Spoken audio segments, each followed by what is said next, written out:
What's going on, guys, and welcome back to another Sunday video. Now, today I am very excited but nervous at the same time. And that is because for the first time ever in the history of this channel, I'm not reviewing someone else's recipe or a DIY. Instead, I'm creating my own. Today, I will be channeling my inner Timothy Tomato and creating some rainbow potato chips. Now, when I first got this idea, I was very excited because I definitely had never seen anyone else do this on their channel before. So I searched it up on YouTube, on Google, and came across these. At which point it was brought to my attention that Doritos happened to have beat me to the punch. To be fair though, those really never got released to the public for any extended period of time, and those are tortilla chips, alright? We're doing potato chips today. So let's cut the blabbing and get into my first own ever original DIY.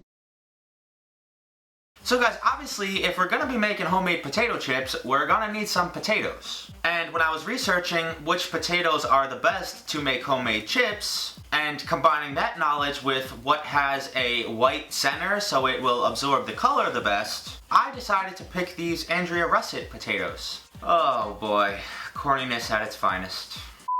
But after I washed them, I carefully removed the skin with an apple peeler. This step is optional. You can by all means leave your skin on, but for this DIY, I think it's gonna be better to remove it. Now obviously, we're gonna have to slice them, and unbeknownst to me, my slicer is a piece of garbage. I was hoping that this was gonna work and give me nice uniform cuts, but it just was not working out. And considering that I'm filming this at midnight, ain't no stores open, so guess what I'm gonna have to do? I'm doing it the old-fashioned way, ripping out that nice sharp knife, trying to cut them as closely as I can. And this actually doesn't take as long as you may think. Surprisingly, I also got them somewhat uniformly cut also. Next, when you have cut as many potato chips as you want, you are going to throw them into a bath of ice cold water and basically just mix them around with a spoon or your hand to try to retract as much starch as you possibly can out of these things. After a couple minutes of mixing them with the water, I threw them into a strainer and then ran them under some more cold water.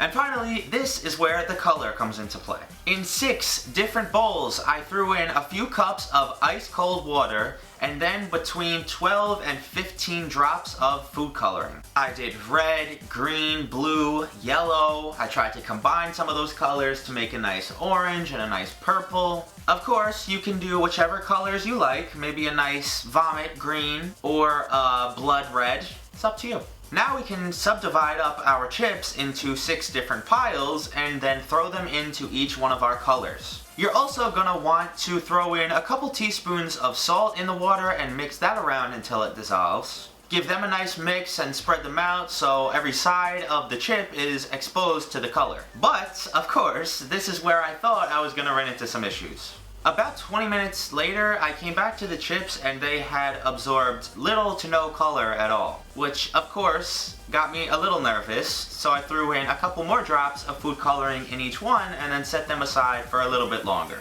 About an hour after that, I checked them again and still nothing. Maybe there's a different way to do this where you can speed up this process, but I ended up throwing some plastic wrap over each one, throwing them in the fridge and leaving them overnight. The next day I came back to them and thank goodness they absorbed a little bit of color. Still not as much as I would have hoped, but they look good. One by one I took them out and throw them onto a pile of paper towels, trying to keep all the colors separate so they don't bleed into one another. Fill up my whole tray, then throw some more paper towels over top and then squish them down as hard as you can. This is important because although it takes a little bit of the color out of the chips, you do not want a ton of water in your hot oil when you fry them. That's just a recipe for chaos. So after about a minute or two of massaging all of the water out of these chips, I went over to my stove, grabbed myself a nice big pot, and threw in a few cups of oil. And once I allowed that to heat up, I threw in my first batch of chips. Disclaimer, clearly they do not need long at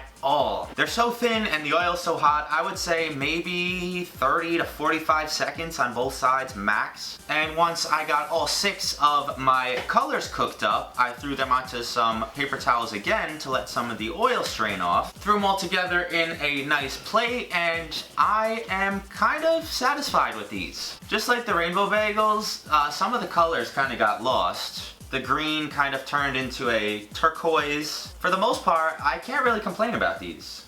So here we are, people, with my beautiful plate of chips that I almost just dropped. They smell really good, but I can see copious amounts of oil on many of them. Let's go for a green. There's hair on that. We'll go for an orange. Not bad. It was nice and light and crispy. It could use a little more salt flavor though. Obviously all the colors taste the same, so it's not like I'm gonna have to try every single one. But hey, for my first ever original DIY, I think that gets a pass. And although I am mostly satisfied with those, I do have one more idea. Doritos, I'm coming at you next. Let's see if we can recreate the rainbow Dorito chips. I started with a couple of small flour tortillas and cut them up into chip size. I cut up about 4 or 5 of the tortillas and then submerged them in the remaining dye solutions that we had from the last chips. You do have to be careful with these though, because they get really soggy really quick, so I only left them for about 25 minutes and look how much color they absorbed already. I quickly threw those out onto some more paper towels and strained those out as well, and then threw those into the hot oil. These definitely took a little bit longer than the chips did because they're a lot thicker and they had a lot more moisture in them. I would say I left them for about 2 or 3 minutes or until they crisp up. And again, I fished them all out of the oil, threw them onto some more paper towels, and guys, I'm pretty proud of myself. I tried to arrange them into a little rainbow pattern on my long plate, and don't call me Shane Dawson, but I think I already have all this rainbow dyed food stuff down. Which one should I go for? You. Yellow, alright.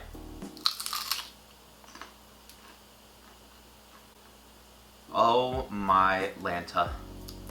That's the best homemade chip I've ever had in my life. It actually doesn't even taste like a tortilla chip though. It tastes like a pastry or something. If you put like a little powdered sugar or something on these, that would be an excellent pastry dessert.